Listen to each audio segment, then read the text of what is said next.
बहुजन समाजात पूर्वजांना पूजण्याची प्रथा आहे. आज ज्या देवी म्हणून पूजल्या जातात त्या एकेकाळी आपल्या पूर्वज होत्या. स्त्रीसत्ता असताना कुटुंबप्रमुख होत्या.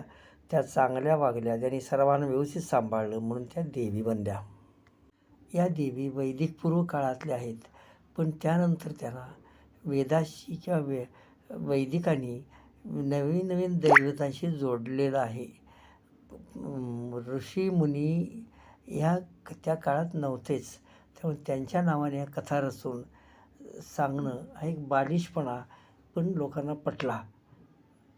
कुमारिकेच्या हातूनच कोहळा फोडून त्याचे तुकडे सर्व लोक पवित्र म्हणून मिळवतात आणि खातात.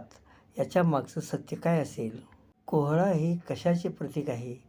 काही ठिकाणी बकरं मारलं जातं, त्यापूर्वी रेडा मारला जात होता, त्याचेही तुकडे अशा स्त्रीने सगळे वाटून खात होते. त्याच्याही पूर्वी काय कापलं जात असेल? या प्रथा आपण शोधायला हव्यात. आदिवासी समाजाचा अभ्यास केला तर याची उत्तरं मिळतात. कोल्हासूर म्हणजे कोल्हापूरचा प्रमुख असुरांचा राजा. एकेकाळी दरवर्षी त्याला कापलं जात असावं. ती प्रथा कोहळ्याच्या रूपाने मागे शिल्लक राहिलेली दिसते. काही ठिकाणी बकरं किंवा कोंबडं मारलं जातं किंवा पूर्वी रेडा कापला जात होता.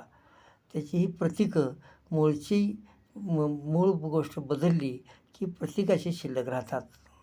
पुराणकथा मागील इतिहास, दंतकथा शोधल्या, त्याचा अर्थ लावला तर खराखुरा इतिहास आपल्याला पाहायला मिळतो. महात्मा ज्योतिबा फुलेंनी तसा प्रयत्न केला. त्यानंतरही अनेक जणांनी असे प्रयत्न केलेले आहेत आणि त्यातून ही स्त्रीप्रधान राज्य होती आणि त्या प्रथा आहेत एवढं सत्य कळतं.